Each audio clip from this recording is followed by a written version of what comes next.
There we go. There we go. What's good? What's good? What's good? What's goody? It has been too long since we done had a stream. Let me cut this music off. Let me cut this music off. Let me cut this music off. VR, what's good with you, my guy? If it's anybody I know it's gonna pull up, I know it'd be you. Um, Let me get all my stuff together. I see you with the screen. Yeah, we're trying to do an intro. We're trying to actually have an intro this year. With this season of with this not season of 2K. Clearly, I'm a little rusty. But with the season, we started to come back with the stream. I haven't streamed in. I'm trying to think. When's the last time we was live? Last time we was live was probably summertime. Was the last official actually time we was live. Live on TikTok, live on YouTube. Pull up to the YouTube if you want to see the full situation. If you want to just hang out with the TikTok, that's cool as well. VR, is it an overlay or you pointed your camera up? It's an overlay. It's a picture of the room and I just threw them words on it. Ain't nothing too crazy. Ain't nothing too crazy. We have a lot we want to talk about today. A lot on the docket. I'm trying to pull the docket up right now as we speak. We're throwing it back to the old school ways. So the phone lines are going to be open immediately. And if you call in, you call in. If you got a topic you want to talk about, I have a full docket with some notes and stuff that I want to talk about. Of course, if you're not familiar with who I am, if it's really just been that long, my name is Hawk. We are supposed to have these lives once a week, every Wednesday, 8 p.m. We're going to keep that going into the new year. We got away from it from a bit, trying different forms of content, but I always seem to want to come back to this. So this is just, how we do. So you can expect to see me every Wednesday, 8 p.m. And what's special about my show versus everybody else's show, you can be a part of the show because you can call in at any time. The number should be on the screen now. Yep. Join the show. Call in 609-453-3281. Once again, 609-453-3281. We got a lot of hoop that we want to talk about today. I want to talk about Ja's return. I want to talk about the Celtics being amazing. It's a couple of other teams I want to talk about. Of course, we got to talk about my Sixers since I haven't made content in a while. I got to talk about my Sixers, give you all my latest and most up-to-date thoughts on my Sixers. But I think first and foremost, we got to talk about the Detroit Pistons. Said it twice and misread it both times. I did? What's the number? 609-453-3281. You know what it is? Because it's not the original number, VR. We switched numbers a while ago. I don't remember what the old number was, but I think I just have a slight touch of dyslexia, low key, just a touch. Let's talk about the Detroit Pistons. Currently 27 losses in a row, new NBA record. Personally, I'm happy that they broke the record that my Sixers and Cavs formerly shared. I think my main thoughts on the Pistons losing streak, because I don't want to go too deep into this, because I'll be honest, I think throughout their entire losing streak, I think I watched one game in its entirety, and the rest has been like I've watched the 10-minute highlights on NBA.com 2 or 3 times for a couple of their games. Their most recent game, I think that 40-41 play to beat the Pistons. That's facts, though. I think their most recent game where they played against the Jazz, where they were missing Laurie and THT, and just a decent amount of their players, that was probably their best bet for a while. Before that, it was the game against the Washington Wizards that I think a lot of people thought was their best bet in a while. And now the Pistons are getting to a point where they're about to be all of November and all of December without a win in the NBA, which when you think about it like that is absolutely insane. I don't have many thoughts on terms of, oh, wow. I guess I can't do that. Let me do that real quick on the, well, I'll leave it like that. It said it got, because I put the number up on TikTok. I guess that makes sense. My biggest takeaway from the Pistons, and I think most people have talked about this, and we know what the problem is with the Pistons. It's just, I don't think they can fix it. Going into this season, we knew the Pistons wanted to be competitive. This wasn't a year that the Pistons were looking to tank. This wasn't a year that the Pistons were looking to continue, not necessarily continue the rebuild, I'll say, but tank in a way that just like, oh, this team is clearly rebuilding. they wanted to be at the very least a play-in team. I believe it was their, can't remember if it was their GM or owner. I was reading an article that was circulating around the last couple of days that was basically like, our goal was at the very least play-in. We wanted to be fighting for a playoff spot. They're nowhere near that this season. And then my main takeaway from all of this is, the first one is obviously their biggest issue is their spacing is horrible. Um, like just absolutely bad. They're bottom in the league in 3-point attempts. They're bottom of the league in 3-point makes, and they're second worst in the league in 3-point percentage. They just don't have lineups that can shoot the ball, which makes it harder for them to create stuff off the dribble, to get to the basket, because the defense could just collapse the paint. Very simple stuff here, obviously. But the conversation that I thought was the most interesting over the last couple of days was, is Cade Cunningham, should they move away from Cade Cunningham? Should they continue to build around Cade Cunningham? And I've seen a couple of different polls on Twitter. I've seen bigger accounts be like, hey, Pistons fans, this is a safe space. Do you want to just blow it up and restart altogether? Do you want to move some pieces and build around Cade? And I think for me, the smartest thing for the Pistons to do is continue to build around Cade. Cade was not a mistake at the number 1 overall pick. Cade is, to me at least, has really, really good potential in the league. I was actually watching, what is the name of his channel? I want to say Sporting Logically. White guy on YouTube. He got 2 good channels. One channel where he does like more like talking head stuff, and his second channel I want to say is called SL Breakdowns, and he just like breaks down a lot of film. And one of the comparisons he was making to current Cade Cunningham is year 3 SGA, where it was good, decent guy, putting up some good numbers on some not the best efficiency. And it was that conversation of like I know, not the best description, but I'm pretty sure it's Sporting Logically. I'll pull them up while I talk about this. And he's compared him to SGA, and basically saying that the Pistons, I guess you could say, best hope is to get Cade to continue to develop on the path that SGA has taken, now being an all-NBA guard, one of the best guards in the league. And at the very least, I can see Cade getting future All-Stars in his future. I'm hoping he has an all-NBA level future. Like, I think has the talent for it.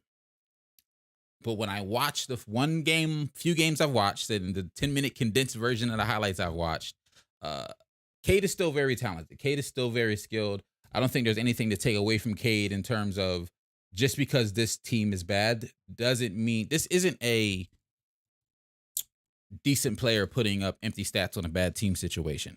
Cade is a legit player, and I think it would SL Breakdowns. Yeah, it's Sporting Logically, and he would. I think his gameplay would transfer to a good team, and that doesn't mean Pistons go out and trade him away to make him a good team. To put him on a good team. I'm just saying you might need to restart your build. I don't know what that looks like for the Pistons, but it's not pretty. Jaden Ivey was a bad pick. I'm not mad at that take. VR. This is the video I was talking about. Let me see. The Cade Cunningham. What did he call it? The Cade Cunningham? No. This screen. There we go. The Cade Cunningham. He called it something. The Cade Cunningham problem. I don't know if it's going to actually load because I'm, anyway. SL Breakdowns. It's a good video. I suggest you watch it. All right, moving on from them. Bo Rice Chef says, Chief, best thing for Cade is to request. I don't think the best thing for Cade is to request a trade, to be completely honest with you. Like, yes, I understand the idea of trading Cade. He's, if I'm not mistaken, he has 2 years left on his deal. I should have looked this up beforehand, but I didn't. Cade Cunningham contract.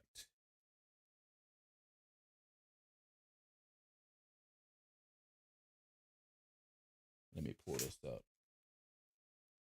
I thought I had it already, but I don't. Yeah, so he has this year and next year. He's a restriction free agent in the summer of 2025. So I get the logic of, we're clearly not building this team properly. We need to go in a different direction. Trade Cade now while you have as much, honestly, as much leverage as possible in terms of a trade, or you would get the biggest return you could for him if you trade him right now. But to me, in the grand scheme of things, where does that really put you for the Detroit Pistons? I guess it can't get any worse than this. You trade him now, continue to bottom out, and just rebuild through the draft. Uh, I just think they owe it to their fans to do better than that. Personally, I think they owe it to their fans to do better than that. Mainly because going into the season, they want it to be competitive. However, I think also do have to be honest with yourself. Cade Cunningham, so at 24, still super young. His first year in the league, he was injured, so he still only played about a year and a half of NBA basketball so far in his career, even though this is his third year. It's not impossible to say Cade, if this keeps going like this, Cade might, technically he's a restricted free agent, so he can't just leave them. But it's nothing stopping him from requesting a trade. They don't have to trade him. I just think because he's a restricted free agent, because he's still on his rookie deal, there's no need to go down that path yet. Just show him that you're willing to make some adjustments and build a team around him. I think he's good enough to need to have a team built around him. Also, let's talk about their coaching real quick. Monty Williams, there's been a lot of conversation about Monty Williams as a coach so far this season, whether it be the lineups he's running, who he is and is not playing, how guys are earning minutes. I remember he was going back and forth with Jaden Ivey for a little bit about Jaden Ivey wasn't getting minutes because he's not playing defense or hasn't proved that he can play defense. But in the argument back is Jaden Ivey can't prove he can play defense unless he's on the floor. That's not my issue with Monty. My issue with Monty is specifically in that Utah Jazz game. Cade is going crazy down the stretch. He's the only one really scoring for their team. Monty calls a timeout with like 38 seconds left.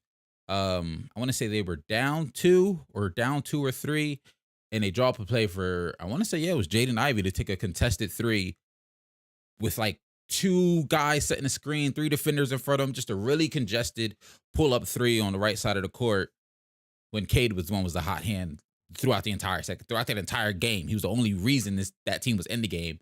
They call a timeout, and the play's not drawn up for him. It was just, I'm not really picky on a lot of coaches and coaching especially if I don't necessarily watch a game. Like, I've watched a ton of the Pistons, so I'm not going to say Monty Williams is a bad coach for the Pistons. But I saw that play, and whenever a coach calls a timeout and you get a bad after timeout play, it makes me just scratch my head and say, what are we doing here? What are we doing here? Cade Cunningham and Ivy for Scotty Barnes. I don't know who that, and Scotty Barnes and who? The Discord thing definitely not working right now, VR. I haven't checked that probably since May. It definitely don't work. I don't even remember which bot we used to set up the Discord link.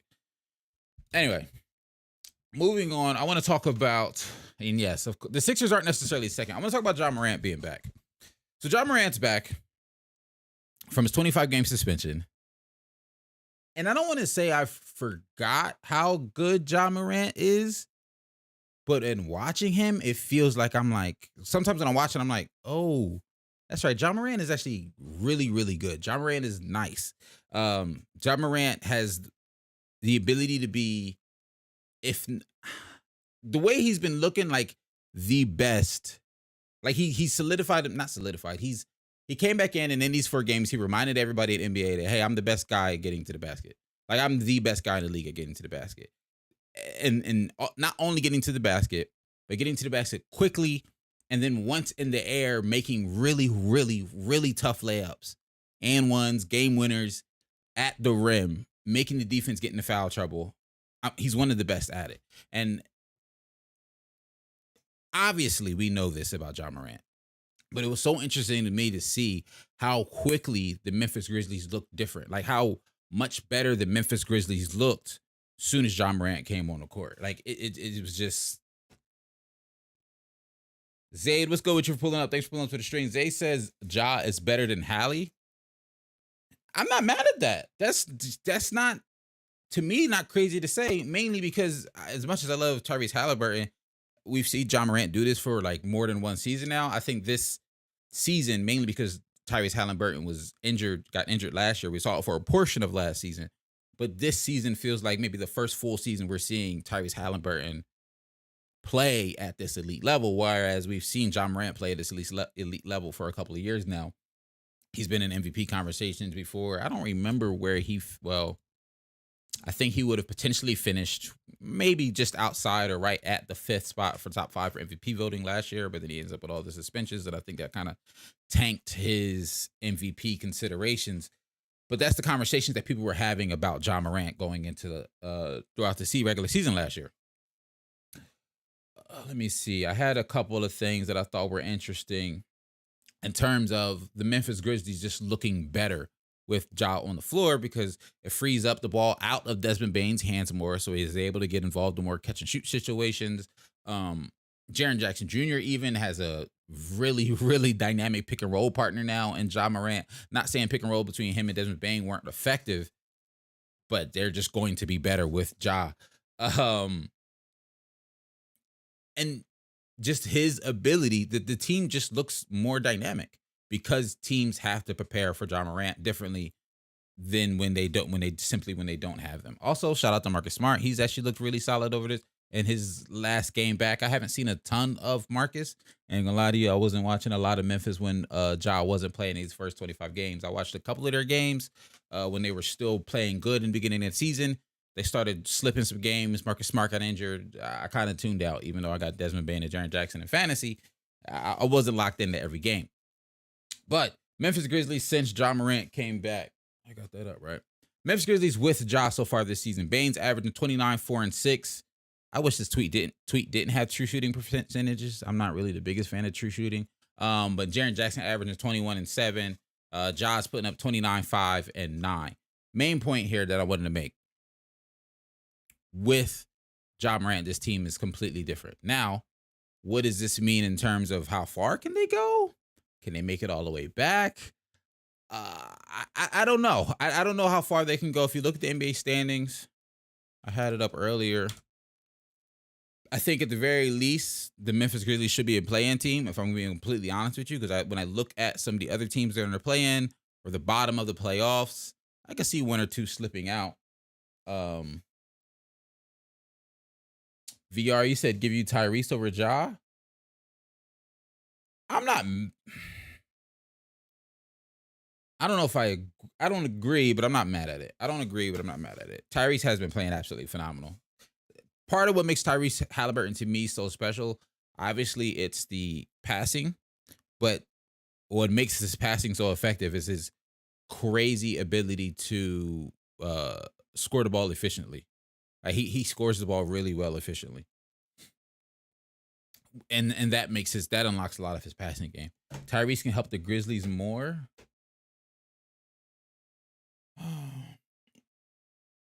I don't know. I need to see Tyrese Halliburton in playoffs. And that's the only reason I'm not jumping to say that, because I've seen Ja Morant step up in playoff series. I've seen Ja Morant step up in big situations. I haven't seen that from Tyrese Halliburton yet. Going off skill for skill, player for player, I think it just depends what you like more. Ja Morant's ability to get downhill and attack the basket at a high rate while also being able to shoot the 3 ball versus Halliburton's ability to be have the ball on the string and set up his teammates. He shoots the lights off the ball. I think it's back and forth, because I think what the Grizzlies were missing, and I'm sure Tyrese Halliburton wouldn't hurt, but they were missing, and Tyrese do be getting buckets though, because I was going to say they were missing Ja Morant's offense. I'm not mad at the take. I don't know if I agree, but I'm not mad at the take. What I did want to point out is this. So right now the Grizzlies are 10 and 9. They're the 13th seed. Can y'all see this? Do I need to make this bigger? Bink, bink.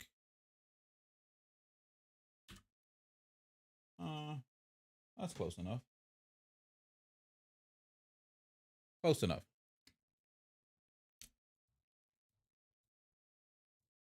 Imagine his assist numbers with JJJ and Desmond Bane. I get what you're saying, VR. I just don't know if I agree. That's all I'm saying. I get what you're saying. I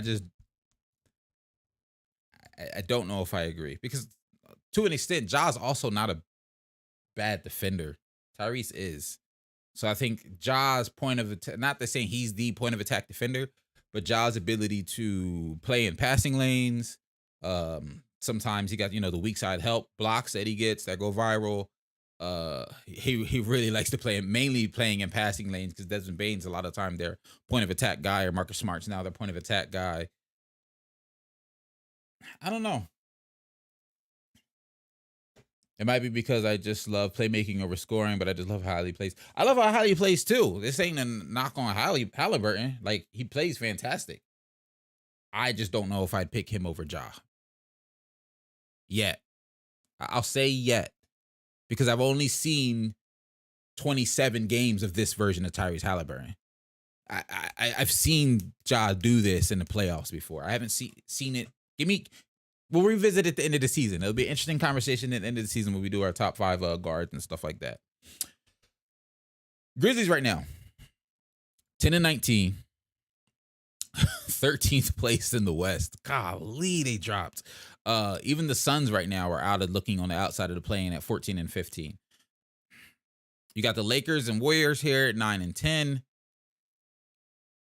The teams, if any team had to drop, because now I'm looking at it, this is tough because the fact that the Suns are still out, it makes me nervous. It's going to be a long road, and it's not going to be easy. But if any teams were to fall out of the play-in, believe it or not, I'm looking at the Rockets, and I'm looking at, honestly, call me a hater, Warriors or Lakers. I'm 50-50 on which one of these teams could drop out. If I had to pick one, honestly, I feel like if I had to pick any team to drop out, it'd be the Pelicans, simply based off of a Zion injury. I hate to preach that over them. If the Pelicans stay healthy, I don't think they drop out. If they stay healthy, I don't think they drop all the way out. If they mess around and keep battling with injuries like they have already kind of been, CJ missed some time. They collapsed lung. Jose Alvarado missed the start of the season. As long as they can stay healthy, I think Trey Murphy missed some time with the Pelicans. If they can stay healthy, I'm not mad at them staying here. I think it would take a team like maybe the Rockets to fall out, the Warriors maybe to fall out for the Grizzlies to get in. It's not going to be an easy road. It's not impossible, but it's not going to be an easy road at all. And especially considering the 2 wins that the Grizzlies got on their 4-game win streak. 2 of them are against the Pelicans. I'm not sure if they've already played them once, but I know the Grizzlies have at least 2 games on them. And at this early in the season, I can almost guarantee they haven't played all 4 games. So if it comes to a tiebreaker situation, potentially with the Pelicans, the Grizzlies at least have that leg up on them. And honestly, I think the Grizzlies can still beat, like, with Ja, they're in the mix with these teams. They can beat the Lakers, the Warriors, the Suns. Like, they're as good as these teams. They're just going to have to continue to get on a nice little streak to get closer into their record. But once they're in the mix with their record, they can make the play-in. And if they make the play-in, they can do a lot from there. They just need to make the play-in, and from there, they can win their play-in games. They can go into a nice little first-round matchup. I like their chances to make the play-in. Why does that name sound familiar? Neemias Quinta? Who he play for right now? Celtics, right? He just had that good game against the Clippers the other day when they played without. Was that the game without KP? TikTok asked Tom to Mason 25 X. Have you seen Neemias Quinta play? I didn't realize I was watching him play, but I have seen him play. I saw that game that the Celtics played against the Clippers a couple days ago. He's been solid. Just a nice little energy guy for them, coming off their bench or sometimes plugging in and starting lineup depending on injuries. The Celtics find a way to find energy guys, and that's all you need.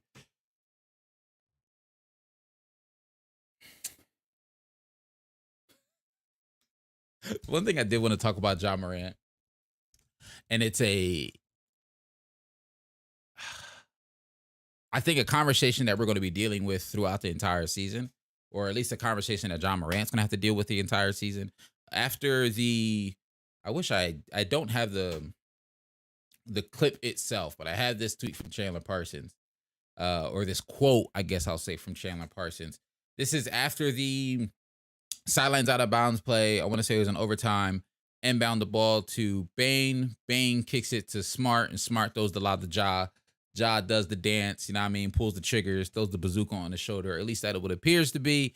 Later, I'm finding out, I'm spending all day on Twitter. Apparently, that's a dance from New Orleans, if I'm not mistaken, or at least Louisiana.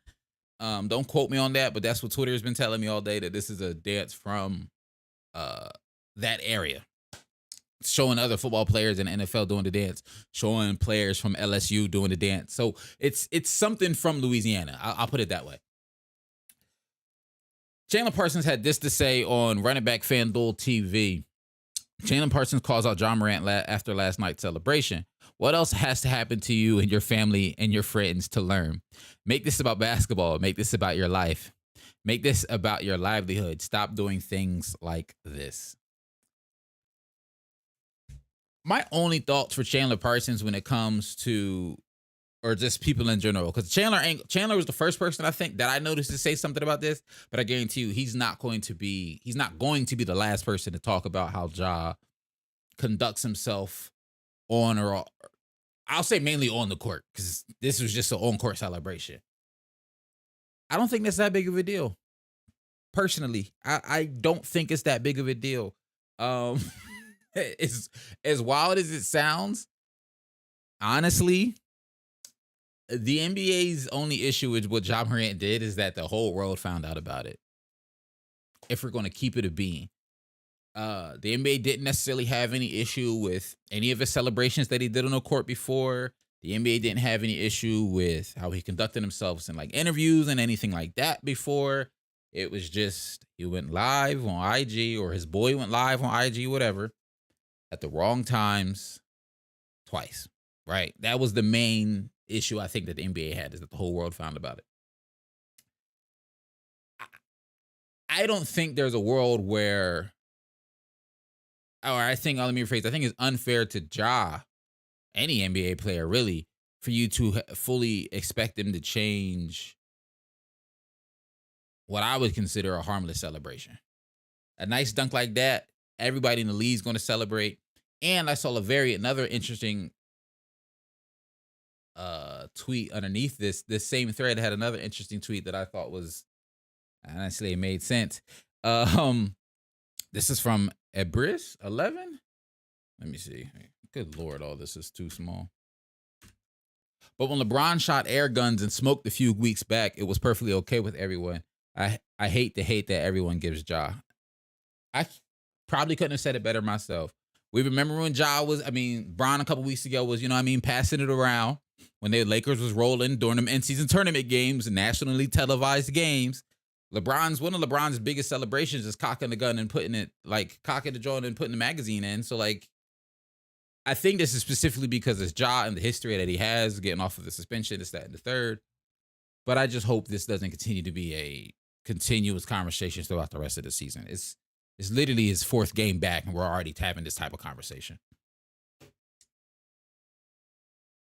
I don't think I've seen him make a mistake. Is that about Neemias Quinta? Because if that's the case, then that's facts. Let's see what else you're saying. Lakers fans playing for neutral locations. Hey. Don't see why people tripping over that, though. You telling me when you hype, you don't. Wait, what does the whole thing say? Don't see why people tripping over that, though. You telling me when you hype, you ain't pulling them triggers. Jalen Parsons need to shut up for real. I don't disagree with you, VR. I don't disagree with you. Oh, Hallie, you've never seen make a mistake. He don't make many. I got to watch a couple of their recent games. I was listening to, I think, The Mismatch, and they were talking about how Halliburton has not had the greatest week last week, and they don't know if it's because people are figuring him out a little bit. But I haven't watched the Pacers probably a week and a half, so I could be mistaken there. Anyway, long story short, I'm happy that Ja Morant is back, and I hope that we just continue to not give him grace, but just let him hoop. Just let him hoop. That's all I'm asking for. All right, we talked about Ja Morant being back. We talked about the Pacers losing 27 games in a row. How long we been live for? What's my counter at? All right, 31 minutes. Still got plenty to talk about. Plenty of time, plenty to talk about. All right, a couple more teams on the docket. We talked about the spacing is bad. Halliburton reminds me a lot of Chris Paul. I wouldn't give you the 100x better, only because I remember what Chris Paul was in New Orleans. New Orleans Chris Paul was nasty. New Orleans Chris Paul and the first couple seasons with the Clippers before his body started breaking down every year was nasty. That version of Chris Paul does remind me a lot of Halliburton, though. I ain't gonna hold you. I want to talk about my Sixers. Actually, no, I don't. Yeah, we'll talk about my Sixers first. I want to talk about the OKC too, but we'll talk about Sixers first because we got to talk about my Sixers because I haven't been here in like 3 months. All right. The Philadelphia 76ers right now, I thought I had it up, but I don't have the standings up. Philadelphia 76ers right now, they're 20-9. We're third in the East, 8-2 in our last 10. And we're on a 1-game losing streak. We literally just lost the other night against Miami. Tyrese Halliburton had a very, very bad start to the game. Shout out to Kelly Oubre though, had 20 plus. Tobias Harris had 20 plus. Mo Bamba came off the bench with either 17, 18 points, knocked down a couple threes, got a block or two. Like the Mo Bamba game was kind of nice to see. I ain't gonna hold you. Sixers have the second best offense in the league, third best defense in the league, number 1 net rating in the league currently. Net rating only followed behind Boston. We're at 10.9. Boston's at 10.1. And then it starts to drop off. OKC 7.8. Wolves are 5.6. I thought that was interesting, showing how good Sixers and Philly and Boston are right now, at least in terms of net rating. Joel Embiid leading the league in scoring once again. He's having arguably a better season this year than he did last year in terms of scoring the ball, scoring efficiently, and the playmaking has gotten. The numbers might not always. The numbers are saying. I mean, I think he had 7 assists this year versus the 4.5, 5 he was last year. But the decision making out of double teams is a whole lot better for Joel. Is what I'm really getting at in terms of the numbers might not say it. The double decision making of double teams is better. The passing vision is better. The making the decision before the double team even comes, like seeing the double team starting to develop and getting the ball out of his hands or deciding to score right away, it all looks better. Recent 51-point game against the Timberwolves, which I thought was very, very impressive. The team that, while they were known as one of the best defenses in the league, has the guy who most people have as their early defensive player of the year, and Rudy Gobert. Got both Rudy and Karl-Anthony Towns in foul trouble early, dropped 51 against them, and it was points to that game where it was just bucket after bucket after bucket. Like Joel gets to that free throw line and can't stop and can't be stopped. But the conversation Joel Embiid always comes down to one thing: playoffs. Can he do it in the playoffs? And the main reason I want to talk about my Sixers is yes, I'm liking how we're playing. I'm enjoying I'm enjoying watching them play basketball right now. Nicholas Batum's been a great addition for them. DeAnthony Melton's having a good season. I like the team as a whole. Tobias Harris has been good. Kelly Oubre's been good. Honestly, Tobias Harris has probably looked the best he's looked in a Sixers uniform since the first year he got there. Like, he looks rejuvenated almost. But like I said, the conversation that everyone wants to have about Joel Embiid isn't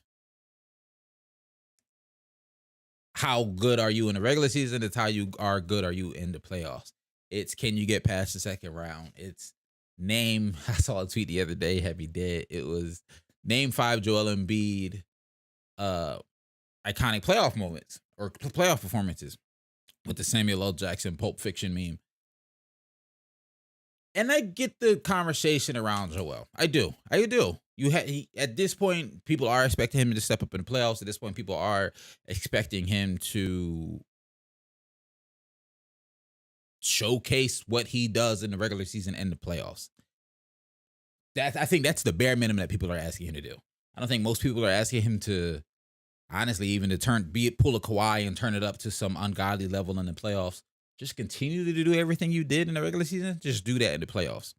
And we haven't really seen him do that over the last couple of seasons, whether it be him just shrinking in the playoffs, injuries, other teammates not playing up to what we thought they would.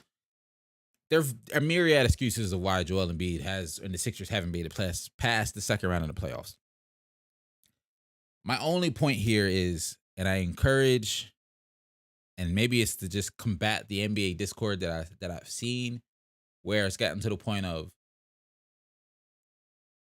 how can I put this? The phrasing Joel Embiid doesn't impress me until he does it in the playoffs. Only rubs me the wrong way because I'm a fan who's like, I can enjoy what a player is doing in the regular season and still be disappointed in the playoffs. You can be disappointed in the playoffs. I can be disappointed in Joel come April, May, June. But right now in the regular season, I don't understand. And this is specifically about Joel, but I can think of more examples if I had thought about it for a while. Honestly, it goes back to my I hate ring culture. The discourse around Joel Embiid is the same discourse that comes to ring culture. It happens with Chris Paul. It happened with uh, Paul George. It happens with Steve Nash to an extent. The same discourse around Joel Embiid is not the exact same, but similar discourse that I hear about ring culture, and which is why I don't like ring culture, because when we boil the NBA down to just ring culture, it comes across like you don't enjoy the game of basketball. Like when you're obsessed with rings, and I get it, they play in the NBA to win championships. They play in the NBA, like that's the ultimate goal. But alongside that ultimate goal is just an entertaining basketball game to watch. And when the players are having MVP level seasons, yeah, I'm going to be disappointed when they don't make it out the second round in late May, early June. I'm going to be disappointed. But when they're killing in December, like I'm going to enjoy it in the moment in December. So I guess, in the words of Kenny Beachum, enjoy basketball. Moving on from my Sixers, before I get off my high horse, I want to talk about the Clippers. We're all over the place. Actually, no. We'll come back to the Clippers. I want to quickly talk about the OKC trade. So Lauri Markkanen plays for the Utah Jazz. Oklahoma City Thunder are rolling right now. They're currently third in the Western Conference. They're 19-9. They're 7-3 in their last 10. They look absolutely fantastic. Chet Holmgren has moved up to number one spot in the rookie leaderboard for the season. He's a lot of people's early rookie of the year. It's a very interesting topic or interesting conversation when you look at Chet Holmgren versus Victor Wembanyama for rookie of the year. Do you value winning more? Some of Chet's like percentages look a little bit better, but he's in a better system. It's a very interesting conversation. I love what the Thunder are doing. I love the way the Thunder have developed their team. They're a very young team with a lot of talent. Surprisingly, I think randomly, my biggest surprise from the Thunder is how well Lou Dort has been shooting the ball this season. He's always been a really, really good defender, and that next step for him was to be able to be a 3-and-D guy. He is a legit 3-and-D guy this year. What I wanted to can we talk about Malachi for all-side starter? The conversation I wanted to have is, should OKC trade for Lauri Markkanen? So Sports Illustrated put this trade package together, which I thought was interesting, which was, let me make this a little bigger. Think. Nope. Can y'all see that? Kind of, sort of. Let me talk about Malachi for all-star starter. I ain't gonna hold you. I watched a decent amount of Spurs games when the season first started to catch Wemby. Even when I was watching them games, I couldn't tell you what Malachi was doing on the court. VR. I ain't gonna lie. I couldn't tell you what Malachi was doing on the court. I thought this trade was interesting mainly because it was a bunch of draft picks. Let me pull it up here. So Utah Jazz will receive Hassan Wallace, Ousmane Dieng, Davis Bertans, 2024 first round pick from Utah, so they would get their pick back, which is, I think, currently just top 10 protected. But if OKC keeps it, if this trade doesn't happen, they get a 2024 first round pick via Houston, 2025 first round from Philly, 27 first round from OKC's, and then 29 from OKC. So we're talking 1, 2, 3, 4, 5 first round draft picks and 3 players to make the money work for Lauri Markkanen and THT. I thought the THT part of this trade was low-key kind of smooth. I think that's a underrated, you know what I mean? Get some defense, another big wing, kind of play the 3, kind of play the 4, just to have another body to add some of that, just add some depth after giving up Bertans and Ousmane Dieng. And a lot of people have been saying, On paper, the trade makes sense. You couldn't tell what he was doing because he was on another level of thinking on the bench. You are correct. I'm just messing with you. The interesting part to me about the Lauri Markkanen trade is, or the idea of the OKC Thunder trading for Lauri Markkanen.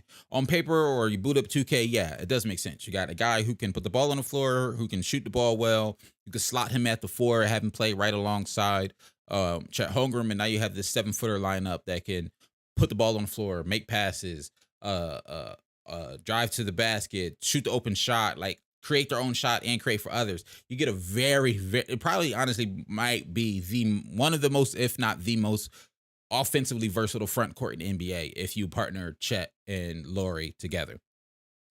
The only part of this trade that makes sense to me, though, is if you can guarantee that Lauri would extend his contract or sign another contract with OKC and stay there. Because right now he's a free agent in 2025.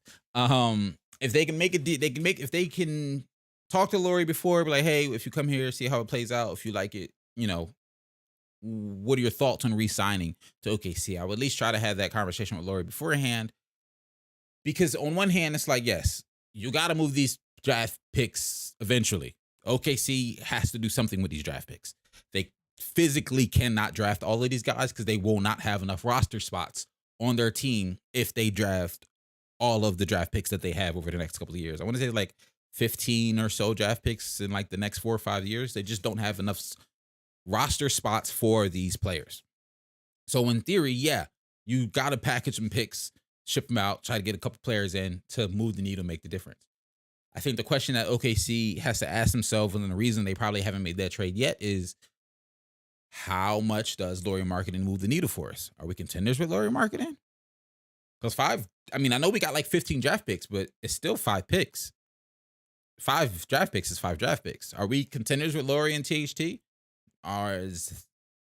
Do we want to accelerate our timeline that much in the terms of, okay, now when you're trying to win a championship in the next 2-3 years, considering Lauri, you'd have a year and a half guaranteed of Lauri right now. So you see how far you can go this year, maybe make some tweaks and go into next year trying to win a championship and see what happens in 2025. If you don't think you can extend him during the 2024-2025 season, do you trade him again midway through the season, or do you let him walk on free agency? Now it's like you gave up on those 5 draft picks. There's a lot of conversations that I think, and a lot of thought that has to go into OKC trading for Lauri. And while I would love to see it, I get the hesitation and I completely understand why it hasn't happened yet.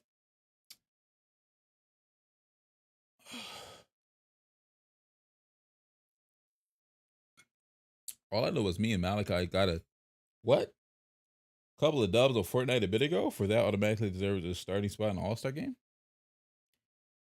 I haven't played Fortnite, I think, since the year Fortnite dropped. I ain't even gonna lie to you.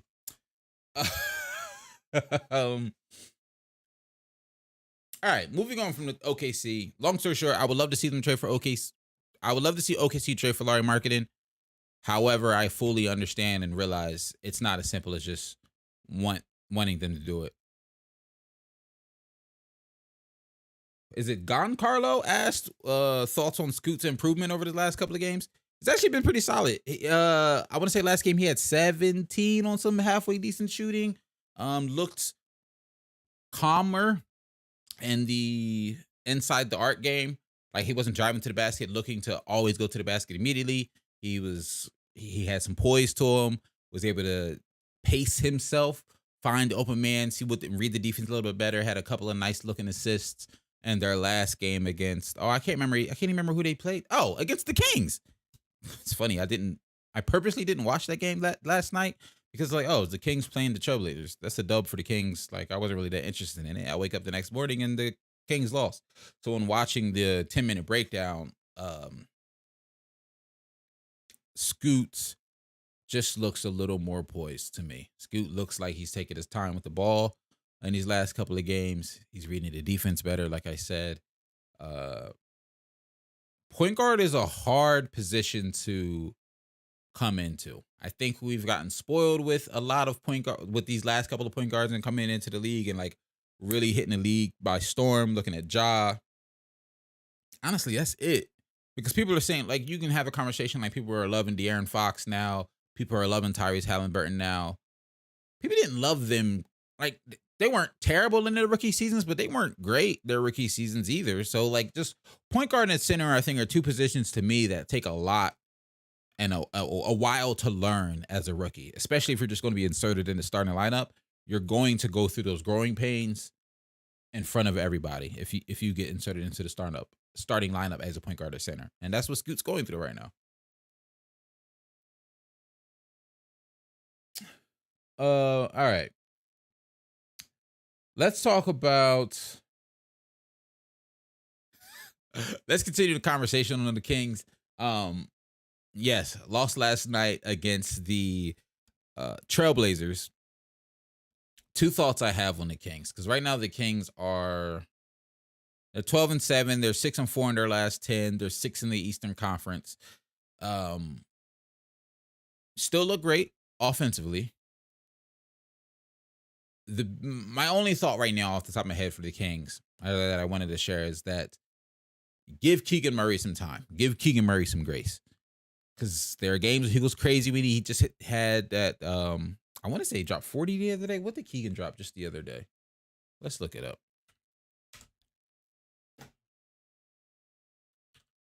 And the reason I want to say give him some grace is for two reasons. One, he's a sophomore.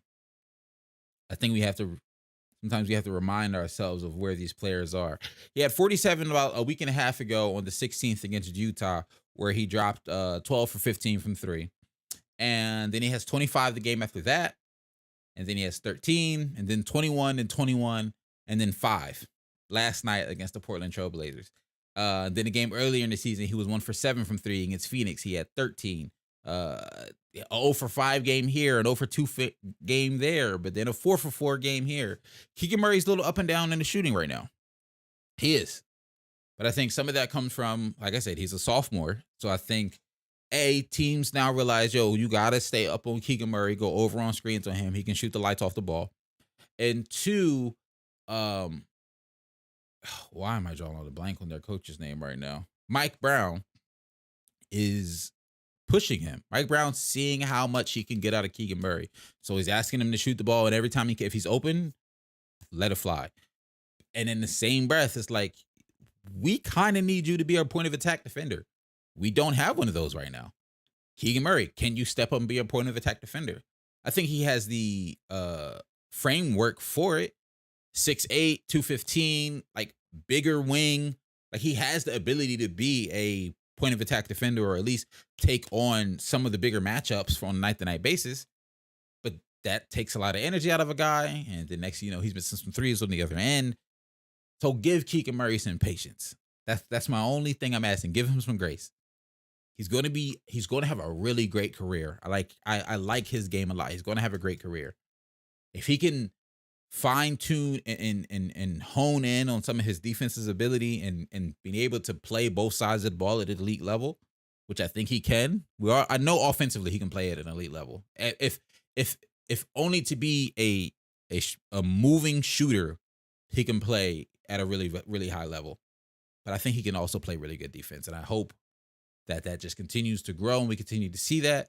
But I think part of that growth process is why you see the Kings at the moment not being, the 4 seed that they were for most of last season, one of the top 4 teams in most of last season. Part of that is teams are better. And I think the other part is they are still not a young team figuring it out, but they're still developing core pieces of their team. Keegan Murray is a core piece of how they want to run their offense, how they run their defense, and he's in their second year in his NBA career. Give him some grace. Kings are still good, though. Kings are still good.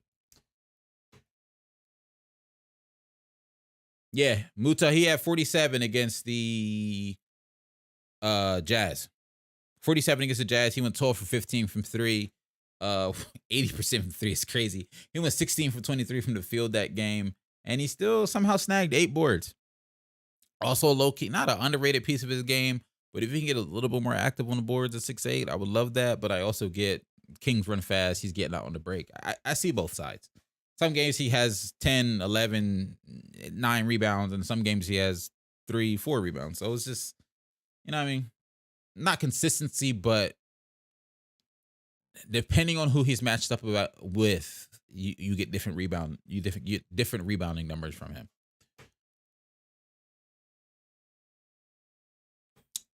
I think he had 47. All right.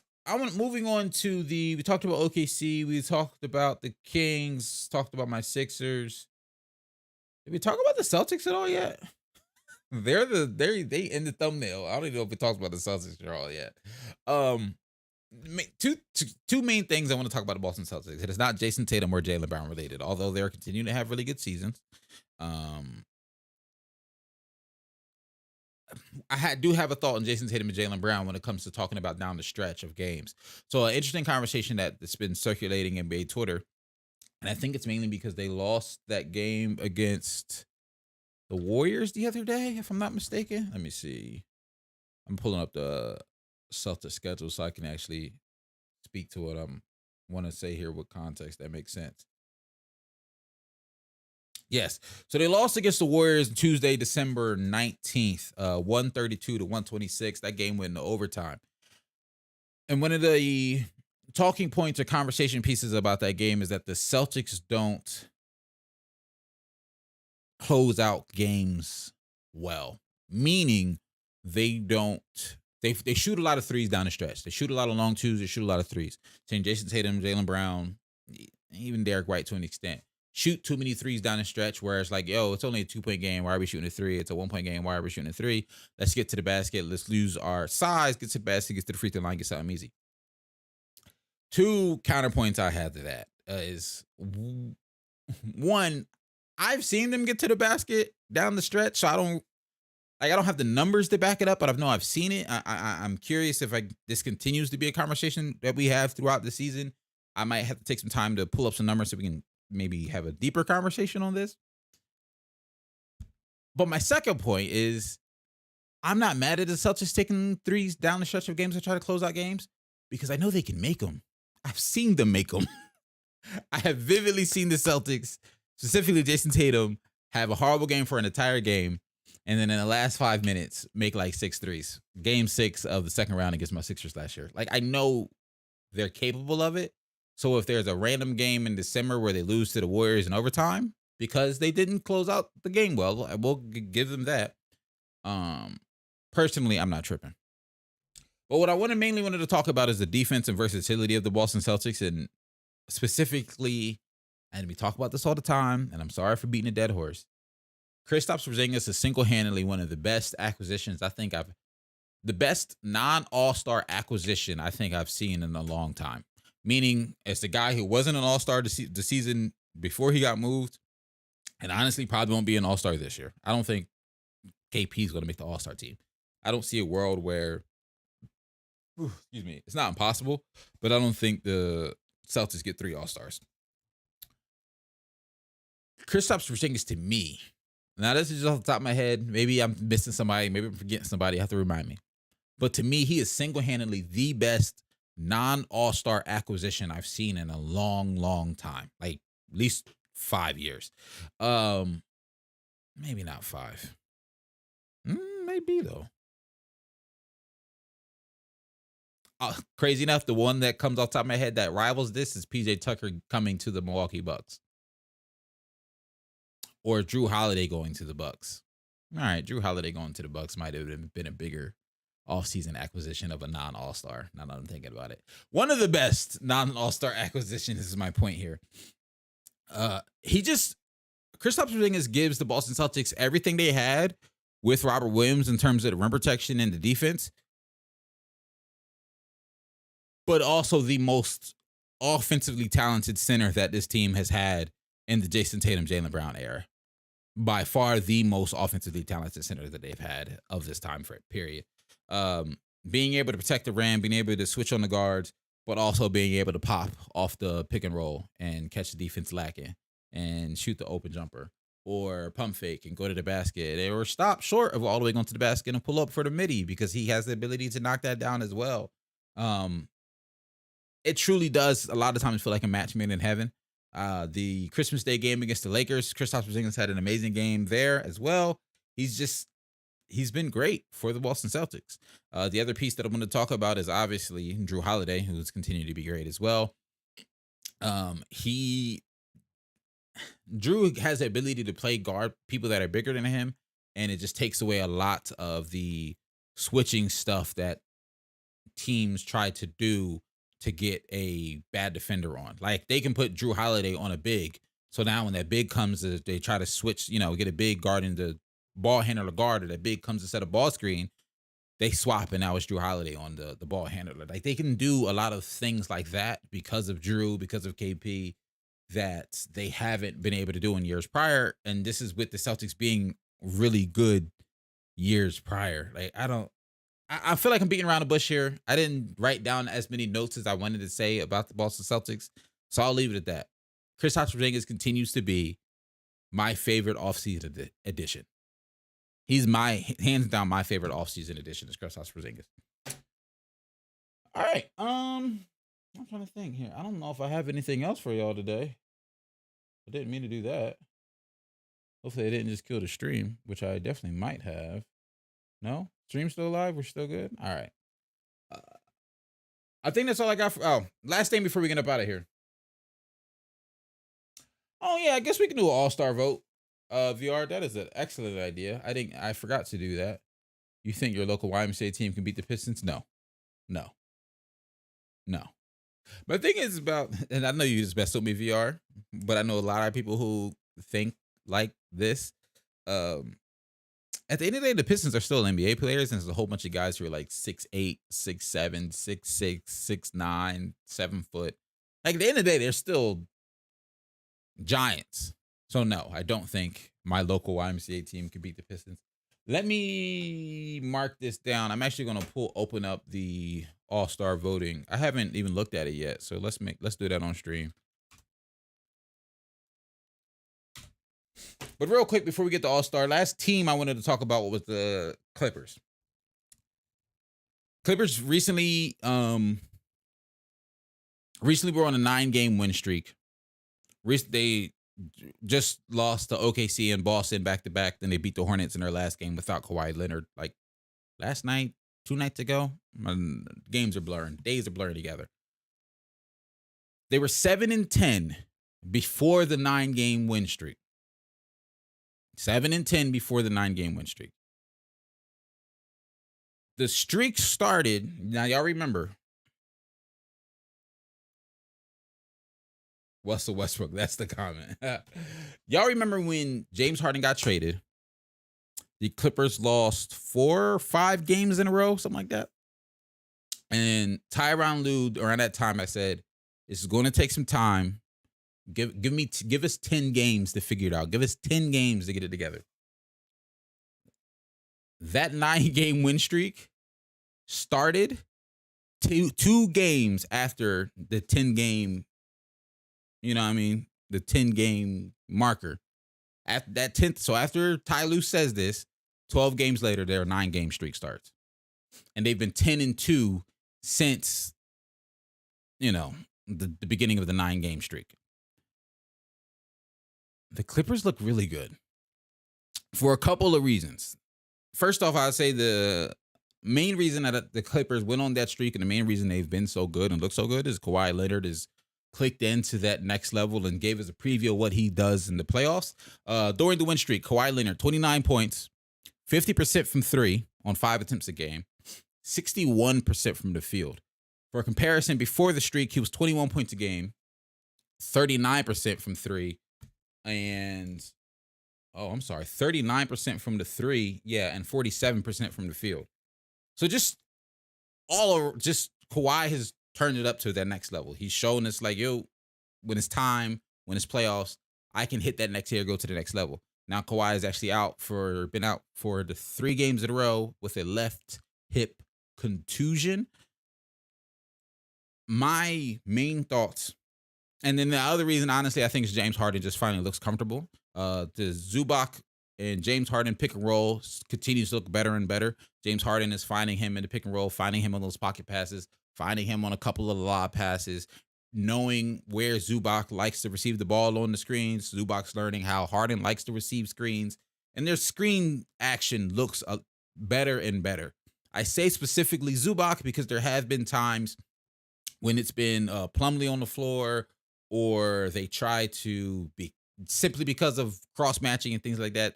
They're seeking certain matchups, and Harden might call somebody else up for the screen. It doesn't look as crisp as a Zubac pick and roll when he does it with some of his other teammates.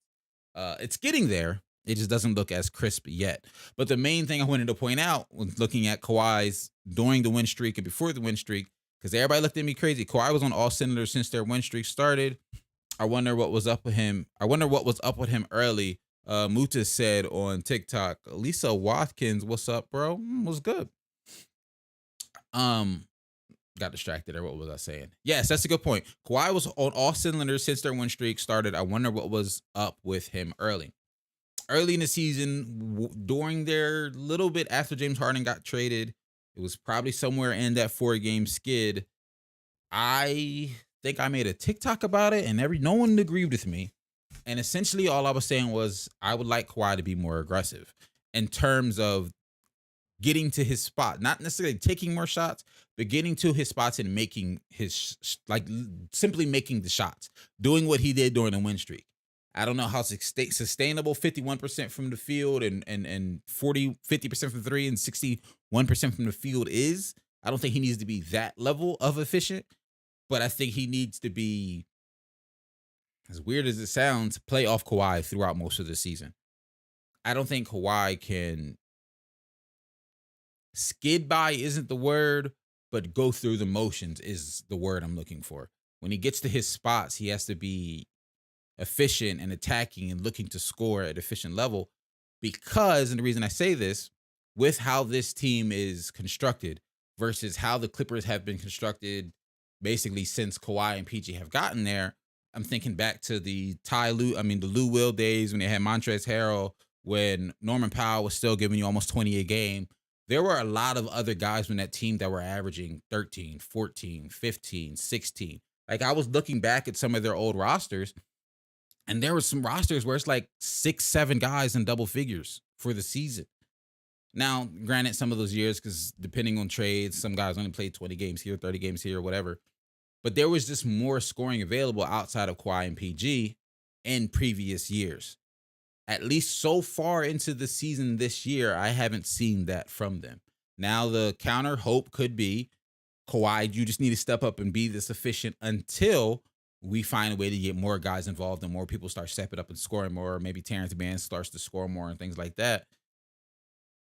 Or as James Harden gets more and more comfortable with this team, he can find ways to get more of the others involved so Kawhi doesn't have to score as much. But my only point a couple weeks ago was, for this team to win now, Kawhi has to score more efficiently and score more. He did that during their 9-game win streak and looked like the robot we all know him to be, getting to that midi, bumping the defender off him, pulling up for that free throw line jumper that he loves so much, and cashing it over and over and over again. I don't think that he can or should be planning on doing that for the entire rest of this 82-game season. But he's got to do it to an extent, at least for now, until more people start to score for this team. And that was my point a couple of weeks ago, but I don't think I realized that was my point until I looked back on some of their old rosters, and it just, like, the year Montrezl Harrell and Lou Will were fighting for 6 man a year, basically, they both scored 18 off the bench. Like, they don't have that type of luxury anymore for not Kawhi to take his foot off the gas, but for Kawhi to coast through the regular season like I think he has been able to in years past. I'll say that.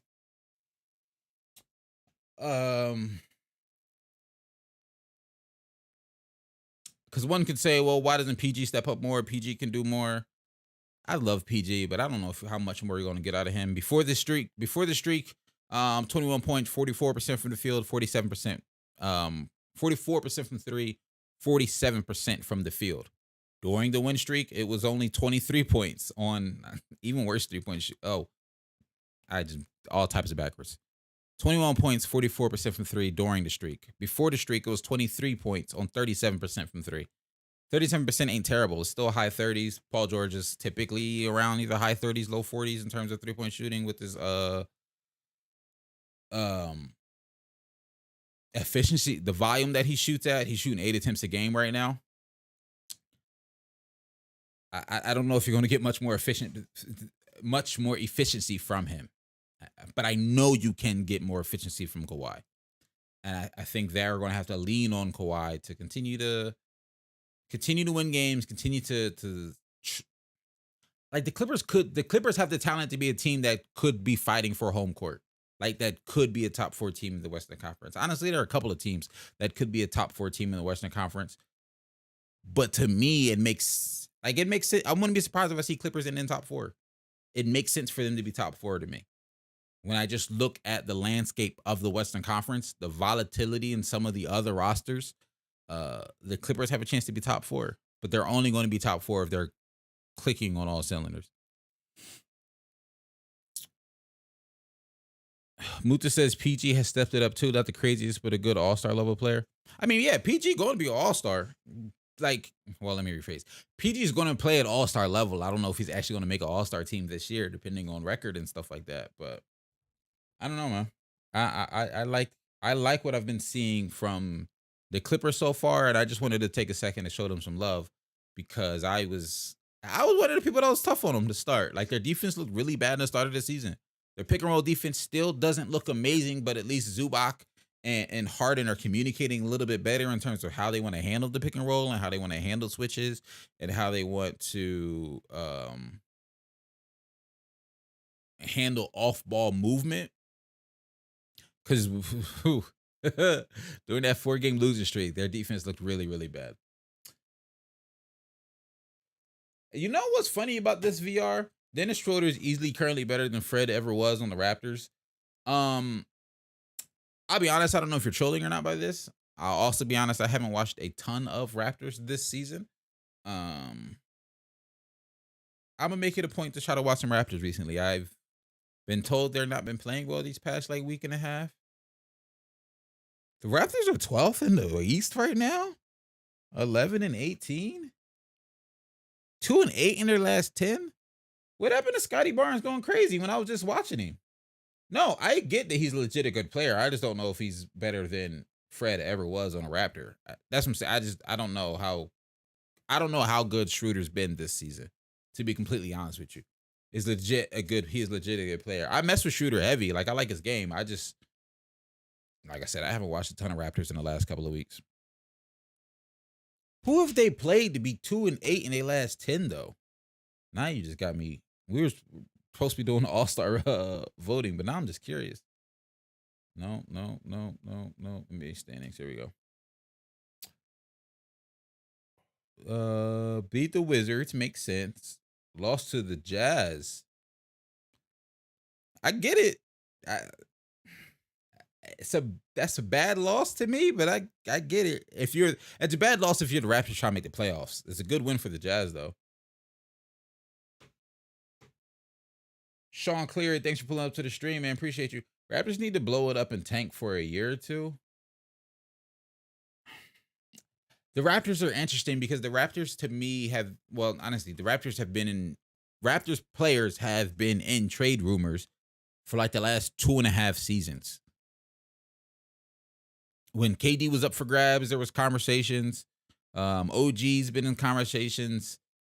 Pascal's been in conversations.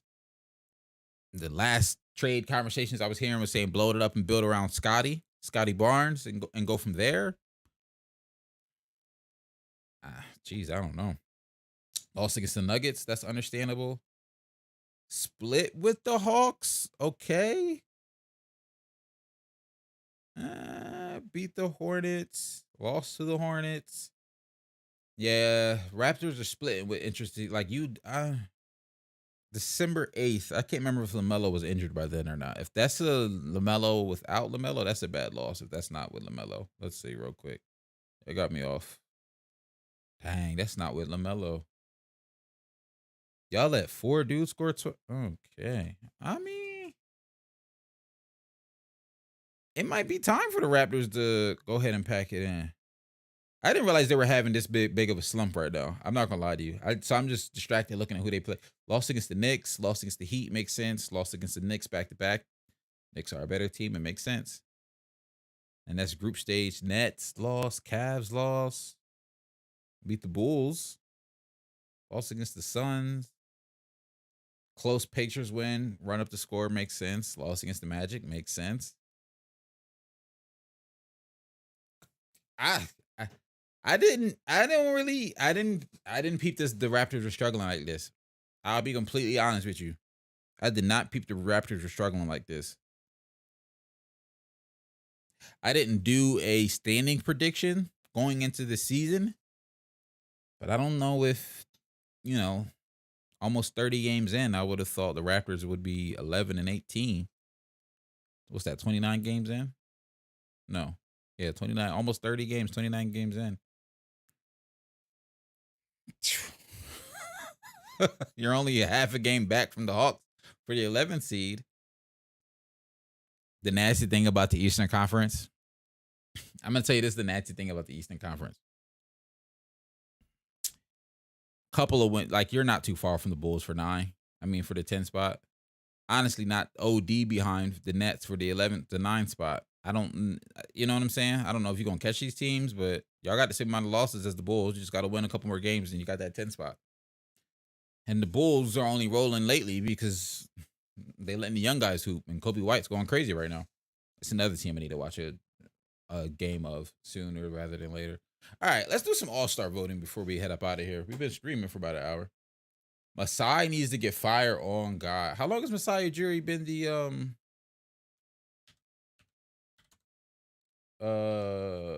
president of you guys? President of the Raptors? I don't know how long he's been there.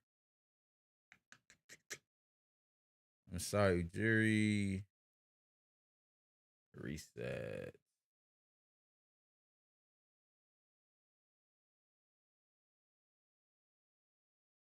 He's been there since 2010. He returned to the Nuggets. Position, career history. No.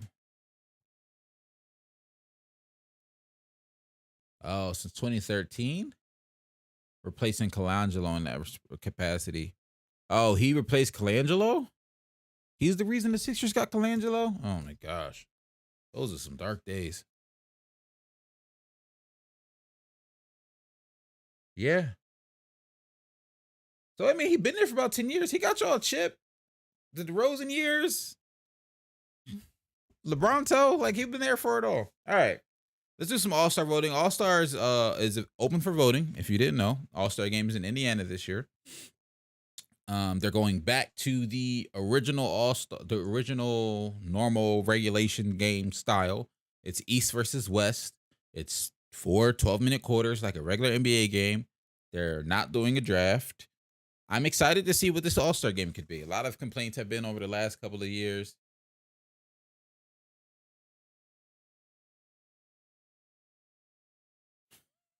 Malachi is a forward. I'm pretty sure it's hilarious. I'm like, why is he saying this? Because I'm talking about All-Star. He went back to the original formula, and I'm looking forward to an East versus West game. Low key, I'm looking forward to an East versus West game. We haven't seen an East versus West game in a while. The reason I'm making this face looking so confused is because if I'm not mistaken, voters and blah, blah, blah, how to vote. Yo, you tell me, am I tripping? Why am I? Dang it, my face is in the way. Why am I seeing much better? Why is Kyrie over here? Let me make it a little bigger. There we go. Why is Kyrie over here? Did I do something wrong? Let's go to NBA All-Star vote. Voting. Let me click vote.nba.com.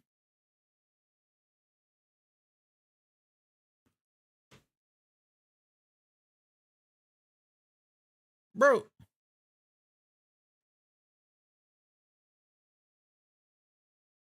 Like, why is anyway? All right, this is my first time actually in here. I haven't given it much thought, so this is honestly about to be on the fly. I like this lineup though: Antetokounmpo, Tatum, and B. Off the top of my head, yes. I'm gonna do Donovan Mitchell, yes. My other guard, honestly,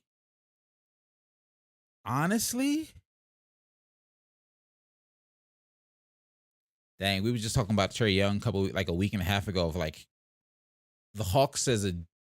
I want to give it to Trae Young so bad. Trae Young, I'm becoming a Trae Young fan before my own eyes, and I realize Trae Young's horrible at defense. I realize the Hawks aren't winning games. I get a lot of the. Well, I'm not gonna say I get it, but I understand some of the. Dang, Serge, what's good with you, my guy? Good to hear from you, man. I'm doing well. Hope you and yours are doing well, man. Hope you and yours are doing well. What was I saying here? Yeah, I think I'm becoming a Trae Young fan before my very eyes. The more and more I try to force myself to watch Hawks games, I realize, like, it's not that you don't know, but sometimes when you deliberately watch a player or deliberately watch a team, you open your eyes to a couple of things. Trae Young with the ball in his hands is a dangerous weapon, like a dangerous offensive weapon. However, I understand some of the slander that he gets. My guard pick is Jalen Brunson. My other guard pick is definitely Jalen Brunson. Bro, don't know how you start to like the Harry Lollipop. It's crazy. His game is nice. Like, I don't know how to. Yes, he started out. The shooting in the beginning of the season was rocky. I ain't gonna hold you. The shooting in the beginning of the season was rocky, but a lot of guards have rocky shooting starts of the season. His playmaking is insane. His ability to move the defense, like mid pick and roll with a live dribble, move the defense with a head fake or a look of the eyes to either open up for something else or get himself to the basket by making the defense think he's about to kick it out so they leave the paint. Like his decision making with the ball is insane. They got to figure something out of that roster. I don't know if it's a roster thing. Well, I have mixed opinions still on the Trae Young DeJounte Murray pairing. At times it works, and at other times it don't. I don't know if it's just me, but I don't feel like DeJounte Murray's playing the same level of all NBA defense that he was playing with the Spurs. I don't know if it's just me, but that's how I feel. And if he's not playing that level of all NBA defense, that was kind of the whole point of them bringing you here. So if you're not going to play that defense, it's almost like, well, we could have found a better fit to play alongside Trae if you're not going to be the one to play the crazy defense. All right. Dang, Serge, that's crazy. You pulled up, and I mean, we ain't about to leave, but put Bogdan in that guard spot. I'm not mad at that. All right, so we got Jokic, AD, and Bron here. I don't.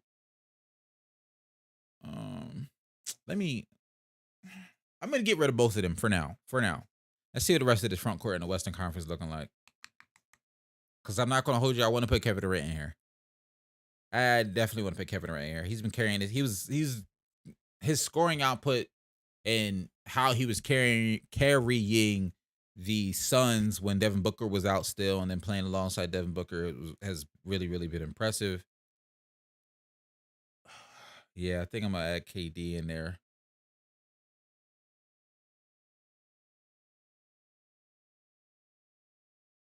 You know,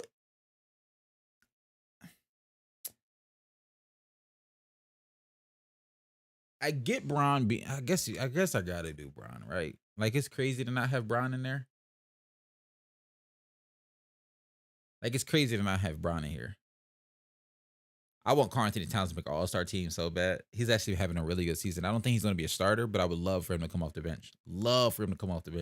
Karl-Anthony Towns he's having the resurgent season that he only played 25 games last year. In those 25 games, he was learning how to play alongside Rudy Gobert. Wasn't looking the best. And I think, myself included, was skeptical of Cat and Rudy playing together. Karl-Anthony Towns is playing so well lately. And one of his biggest skills is his ability to drive to the basket. It was one of the things I was worried about. Can he do this while playing the four, smaller defenders, yada yada yada, faster foot speed on the perimeter? He's still driving to the basket at an elite level, like especially for his size. All right, so we go with Kevin Durant and LeBron here, I think, in the front court. All right, let's review my picks.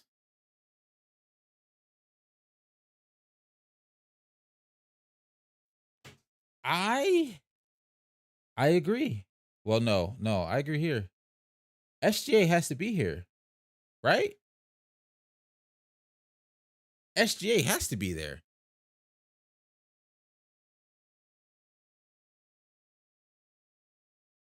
This is nasty. If I had to pick out of these two, which one I'm knocking off, it's Curry, though. Luka's been, I mean, Curry's also been having a crazy season, but Luka has been legitimately willing his team to like a lot of. De'Aaron Fox also has been going crazy. De'Aaron Fox also has been going crazy. This is going to be my. Yeah, the Thunder are third in the West, 19-9, 17-12 for the Kings. SJ has been going crazy. I think I'm gonna do SGA. My heart really wants to do De'Aaron Fox though, but I'm going to do SGA. But my heart really, really, really wants to do De'Aaron Fox. All right, let's review these picks. So Luka, SGA, Jokic, Durant, LeBron, Donovan Mitchell, Jalen Brunson, Giannis, Tatum, Joel Embiid. I'm not mad at this. I'm not mad at this at all. All right. This is my current All-Star starters. Maybe next week I'll do some more thinking. Let me screenshot this so I have it. I'll do some more thinking next week, and we'll do we'll at least do 5 bench players. We'll at least do the 5 bench players. Let me do some more thinking. I don't want to do it on the fly because I really want to think about it. All right. Oh, I didn't want to. Votes are in. You automatically chance. You can vote every 24 hours, right? So I can do this again next week. Oh, you download the image. Look at that. They even give you a. Like I said, I told y'all I haven't voted yet. They give you a nice little image of what your team would be. Hallie over Mitchell.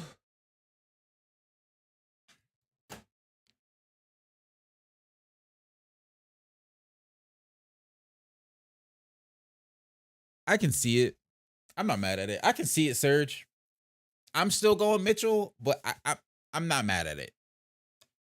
I'm not mad at it at all. You was killing me with Malachi over Brian. You was killing me with Malachi over Brian. All right, I think first stream back in 2 months. I got through all my notes. Y'all added some stuff from the comment section. I'm gonna tell you right now. I'm committed. Because I miss these. I miss this. Y'all know me. I'll be trying out different forms of content, and some work, some don't. But you know what's always worked and always been fun and always something I want to come back to? Streaming. So I'll see y'all next Wednesday, 8 p.m. Eastern. If I am so inspired, maybe we'll have one before then because I do have a 4-day weekend coming up. Maybe we'll do something over the weekend. No promises. The actual promise is next Wednesday, 8 p.m. Eastern. You'll see me here. We'll do All-Star Reserves. We might have some more trades to talk about by then. I'm not making no promises, but we might have some more trades to talk about by then. I'll catch y'all next week, 8 p.m. Eastern. Thanks so much for watching. Rewatch Gang, I appreciate y'all. And I'll see you next time.